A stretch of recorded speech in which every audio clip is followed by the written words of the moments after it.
Hi viewers, welcome to NGK force. நான் உங்கள் நந்தகோபாலன் குமார். இன்னைக்கு நம்ம என்ன டாபிக் பார்க்க போறோம்னா, அமெரிக்கா, இஸ்ரேல் வெர்சஸ் ஈரான் போர் தான். இன்னைக்கு 3 நாட்கள் கடந்த 4வது நாள் அங்க போர் தொடர்ந்துகிட்டு இருக்கு. இந்த போர்ல ஈரான்ல இருக்கக்கூடிய 150 குழந்தைகள் பாதிக்கப்பட்டிருக்காங்க. அதாவது அவங்க இறந்துட்டாங்க அப்படிங்கிற செய்தி நம்மளுக்கு ரொம்ப வருத்தம் அளிக்குது. அதாவது போருங்கிறது மக்களோ எந்த ஒரு நாடுகளோ விரும்பாத ஒரு விஷயம் தான். ரஷ்யா, சீனா போன்ற நாடுகள் இந்த போரை விரும்பல. அதே போல நிறைய கண்ட்ரிகள், இந்தியா உட்பட நிறைய கண்ட்ரிகள் இந்த போரை யாருமே விரும்புறதில்லை. இருந்த போதும் அங்க அப்பாவி மக்களாகட்டும், இல்ல அப்பாவி குழந்தைகளாகட்டும் அங்க பாதிக்கப்பட்டிருக்காங்கிற செய்தி பாத்தீங்கன்னா நம்மளுக்கு ரொம்ப வருத்தம் அளிக்கக்கூடிய ஒரு செய்தியா தான் இருக்கு.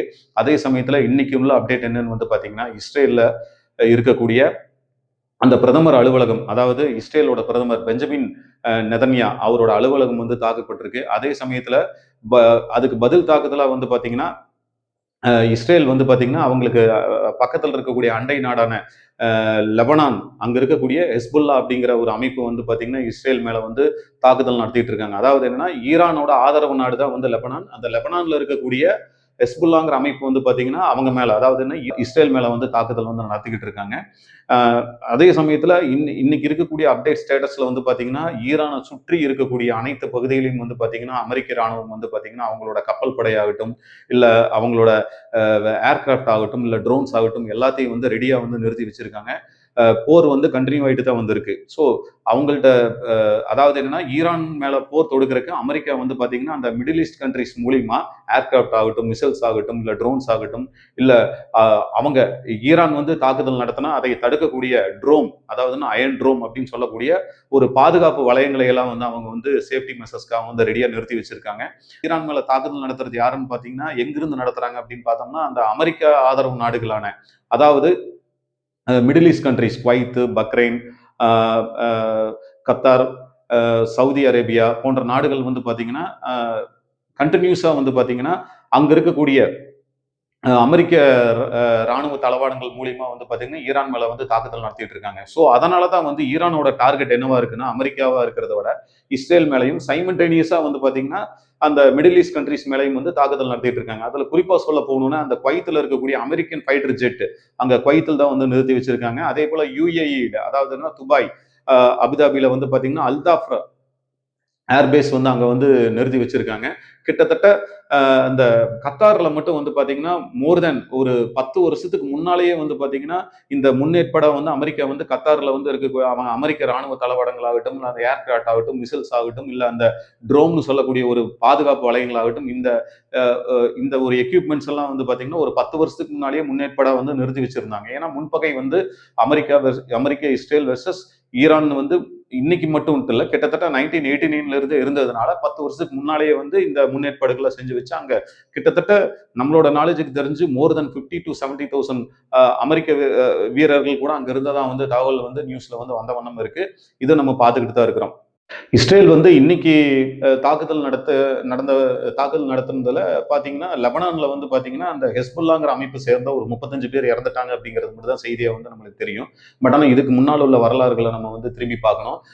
அதாவது காசா பகுதியில ஹமாஸ் அப்படிங்கிற ஒரு அமைப்பினர் இருக்காங்க. இவங்கெல்லாம் பாத்தீங்கன்னா ஏற்கனவே இஸ்ரேல் வெர்சஸ் காசா அப்படின்னு இருந்த அந்த போர் நடந்த சமயங்கள்ல, அதாவது பழைய ஹிஸ்டரியில பாத்தீங்கன்னா அவங்க பெருமளவுல அங்க உயிரிழப்பு இந்த போர்னால ஏற்பட்டிருக்கு. இந்த போர் 3ஆம் உலகப் போர் அப்படின்னு சொல்லி நம்ம எடுத்துக்க முடியாது. அதாவது என்னன்னா, அமெரிக்கா ஈரான் மேல உள்ள அந்த முன்பகை, அதாவது எடுத்துக்கிட்டீங்கன்னா 1989ஆம் ஆண்டுக்கு பிறகு, அதாவது கமேனி அவர்கள் மதகுருவா ஈரான் ஏற்றுக்கிட்ட பிறகு நடந்த அந்த சம்பவங்கள் பாத்தீங்கன்னா இன்னைக்கு வரைக்கும் அது நீண்டுகிட்டே இருக்கு.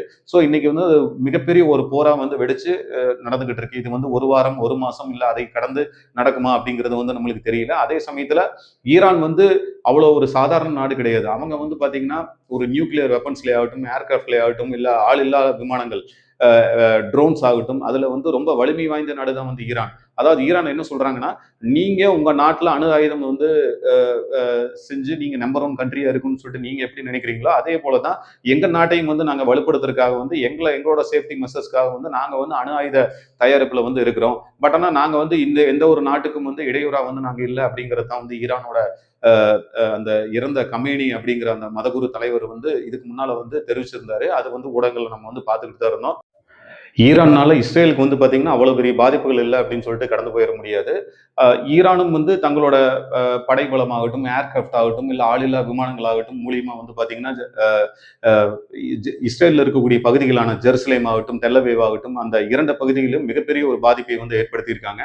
அங்கேயும் வந்து பார்த்தீங்கன்னா, பொதுமக்கள் ஆகட்டும், இல்ல குழந்தைகள் ஆகட்டும், அங்கேயும் வந்து பாதிக்கப்பட்டிருக்காங்க.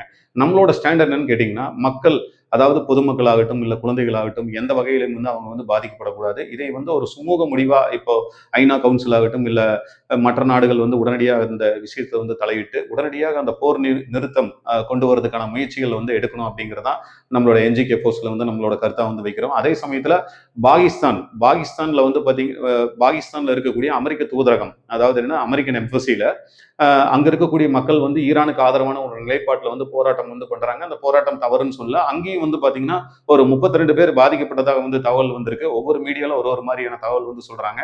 பட் ஆனா அதிகாரப்பூர்வமான தகவல்னா ஒரு 32 மக்கள் 32 பேர் அங்க பாதிக்கப்பட்டிருக்காங்க தகவல் வந்து வந்துகிட்டு தான் இருக்கு.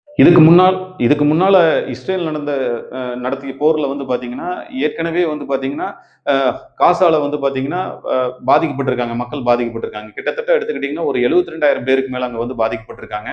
அதே தமிழ்நாட்டுல சென்னை மவுண்ட் ரோட்ல இருக்கக்கூடிய, அதாவது அமெரிக்கன் எம்பசி முன்னால, அதாவது அமெரிக்க தூதரகத்துக்கு முன்னால போய் மனிதநேய மக்கள் கட்சி வந்து போராட்டம் பண்ணியிருக்காங்க. அதாவது அமெரிக்கா ஒழிக, இஸ்ரேல் ஒழிக அப்படின்னு ஒரு போராட்டத்தை வந்து முன்னெடுத்திருக்காங்க. அதாவது ஈரானுக்கு ஆதரவான ஒரு நிலைப்பாடு எடுத்திருக்காங்க. அது தவறு இல்லை. அங்க இருக்கக்கூடிய பொதுமக்களாகட்டும், இல்ல அப்பாவி மக்களாகட்டும், இல்ல குழந்தைகளாகட்டும் அங்க வந்து பாதிக்கப்பட்டிருக்காங்க. அது சம்பந்தமா வந்து அவங்க போராட்டம் பண்ணது வந்து சரியானது தான். பட் ஆனா அமெரிக்காவை மட்டும், அதாவது அமெரிக்கா மட்டும் ஒழிக, இஸ்ரேல் மட்டும் ஒழிக அப்படின்னு சொல்லிட்டு ஒரு போராட்டத்தை முன்னெடுத்து தான் நம்மளால வந்து அக்செப்ட் பண்ணிக்க முடியல. அதாவது என்னன்னா, அமெரிக்காவோட ராணுவ தளவாடங்கள் ஆகட்டும், இல்ல அங்க இருக்கக்கூடிய மிசைல்ஸ் ஆகட்டும், இல்ல ஏர்கிராப்ட்ஸ் ஆகட்டும், இல்ல ட்ரோன்ஸ் ஆகட்டும், எல்லாமே வந்து இருக்கக்கூடிய இடம் என்னன்னு பாத்தீங்கன்னா மிடில் ஈஸ்ட் கண்ட்ரிஸ். அதாவது வந்து எடுத்துக்கிட்டீங்கன்னா துபாய், குவைத், கத்தார், அந்த அரேபிக் கண்ட்ரீஸ்ல தான் வந்து அது எல்லாமே வந்து ராணுவ தளவாடங்களை நிறுத்தி வச்சிருக்காங்க. அந்த மிடில் ஈஸ்ட் கண்ட்ரிஸ் தான் வந்து பாத்தீங்கன்னா ஈரானுக்கு எதிரான நிலைப்பாடை வந்து எடுத்து ஒரு போர் வந்து நடத்திக்கிட்டு இருக்காங்க. அதாவது அங்க இருக்கக்கூடிய மிடில் ஈஸ்ட் கண்ட்ரிஸ் தான் இஸ்ரேலுக்கும் அமெரிக்காவுக்கும் ஆதரவான நிலைப்பாடு எடுத்து ஈரான் மேல வந்து தாக்குதல் நடத்திட்டு இருக்காங்க. பட் ஆனா இங்க ஈரான் வந்து பாத்தீங்கன்னா ஒன் மேன் ஆர்மியா, அதாவது அமெரிக்காவையும் சமாளிக்கணும், சைமல்டேனியஸா இஸ்ரேல் மேலேயும் போர் தொடுக்கணும், அதே போல அமெரிக்காவுக்கும் இஸ்ரேலுக்கும் ஆதரவா இருக்கக்கூடிய மிடில் ஈஸ்ட் கண்ட்ரிஸ் மேலேயும் வந்து ஒரு போருங்கிற ஒரு நிலைப்பாடை கொண்டு வரணும். பட் ஆனா இவங்க இங்க இருந்துட்டு என்ன பண்றாங்கனாக்கா, அந்த மிடில் ஈஸ்ட் கண்ட்ரிஸ் பத்தி எந்த ஒரு விமர்சனம் வைக்கல. அவங்களுக்கு எதிரான ஒரு நிலைப்பாடை வந்து இவங்க எடுக்காம இருக்கிறது வந்து பாத்தீங்கன்னா, இங்க இருக்கக்கூடிய தமிழக மக்கள் வந்து தயவு செஞ்சு நீங்க அதை வந்து புரிஞ்சுக்கணும். இவங்க என்ன நிலைப்பாடு எடுத்திருக்காங்க, இவங்க எடுக்கக்கூடிய நிலைப்பாடு சரியானதா அப்படிங்கிறத வந்து பார்க்கணும். இப்போ நம்ம வந்து வைக்கிற ரெக்வஸ்ட் என்னன்னு வந்து பாத்தீங்கன்னா, அங்க இருக்கக்கூடிய ஐநா கவுன்சில் ஆகட்டும், இல்ல மற்ற பிற நாடுகளாகட்டும், இந்தியா உட்பட எல்லாருமே விரும்புறது என்னன்னா, ஒரு அமைதியான சூழ்நிலை தான் வந்து விரும்புறோம். அந்த அமைதியான சூழ்நிலை வந்து நிச்சயம் வந்து கிடைக்கும் அப்படிங்கிறத தான் நம்ம வந்து பார்க்குறோம். இந்த போர் வந்து 1 வாரம் அப்படிங்கிறதே வந்து ஒரு மிகப்பெரிய அச்சத்தை தான் வந்து எல்லாருக்குள்ளேயும் வந்து உருவாக்கிட்டு இருக்கு. இதனால் பாதிக்கப்படுறது வந்து அந்த அமெரிக்காவாகட்டும், இஸ்ரேல் ஆகட்டும், இல்ல மிடில் ஈஸ்ட் கண்ட்ரீஸ் மட்டும் கிடையாது. தங்கம் விலையில வந்து பாதிப்புகள் இருக்கும். உலக பங்குச் சந்தையில வந்து பாதிப்புகள் இருக்கும். அதே போல இந்திய பங்குச் சந்தையில வந்து அந்த பாதிப்புகள் வந்து எதிரொலிக்கும். கச்சா எண்ணெய் இறக்குமதி செய்யக்கூடிய நாடுகள்ல வந்து அந்த கச்சா எண்ணெய் விலை உயர்வு வந்து ஏற்படக்கூடிய வாய்ப்புகள் வந்து இருக்கு. ஸோ எல்லா வகையிலையும் வந்து இந்த பாதிப்புகள் வந்து இருக்கத்தான் வந்து செய்யுது. ஐநா கவுன்சில் மூலியமாகவோ இல்லாட்டி பிற நாடுகள், இந்தியா உட்பட பிற நாடுகள் வந்து தலையிட்டு உடனடியாக அந்த போரை வந்து மேலும் காலதாமதம் செய்யாம அந்த போரை வந்து ஒரு ஸ்டாப் பண்ணணும் அப்படிங்கிறதா நம்மளோட கருத்தா இருக்கு.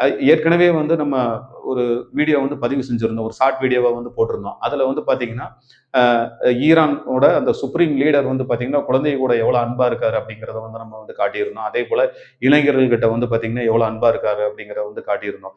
அவர் மேல வந்து ஒரு பர்சனல் அட்டாக் வந்து அமெரிக்காவுக்கு இருக்கலாம். அதே சமயத்துல இஸ்ரேலுக்கு வந்து இருக்கலாம். பட் ஆனா அவர் வந்து ஒரு அந்த நாட்டுடைய ஒரு தலைவர். அதோட இறப்பு வந்து பாத்தீங்கன்னா அந்த நாட்டுக்கு வந்து மிகப்பெரிய ஒரு வலியும் வேதனையும் வந்து கொடுத்துருக்கும். அது மட்டும் இல்ல, அந்த நாட்டுல இருக்கக்கூடிய அப்பாவி மக்களாகட்டும், இல்ல பொதுமக்களாகட்டும், அந்த ஒரு 150 குழந்தைகள் வந்து கொல்லப்பட்டிருக்காங்க அப்படிங்கிற செய்தி வந்து பாத்தீங்கன்னா நம்மளால ஏத்துக்கவே முடியல. அதாவது அவரோட கமேனி அவர்களோட அந்த பேர குழந்தைய வந்து காட்டினாங்க. கிட்டத்தட்ட அந்த குழந்தையோட வயசு ஒரு 3 தான் இருக்கும்னு நினைக்கிறேன். அந்த குழந்தை இறந்துட்டது அப்படிங்கிற செய்தி வந்து பார்த்தீங்கன்னா, ஒரு மிகப்பெரிய ஒரு வலியும், வேதனையும் தான் வந்து நமக்கு வந்து குடுத்துருக்கு. ஸோ அங்க இறந்ததுல வந்து அப்பாவி குழந்தைகள், அப்பாவி மக்கள் இருக்காங்கங்கிறத நம்மனால ஜீரணிக்கவே முடியல. அந்த விஷயத்த அக்செப்டே பண்ணிக்க முடியல. அவ்வளோ ஒரு வழியில தான் வந்து நம்ம வந்து இருக்கிறோம். அமைதி நிலவரக்கான ஒரு வீடியோ பதிவு வந்து டெஃபினட்டா வந்து நம்ம வந்து கொண்டு வரணும். அதை முன்னிறுத்தணும் அப்படிங்கிறத வந்து நம்ம கேட்டுக்கிறோம். திருப்பி இன்னொரு வீடியோல வந்து பார்க்கலாம். Welcome to NGK force.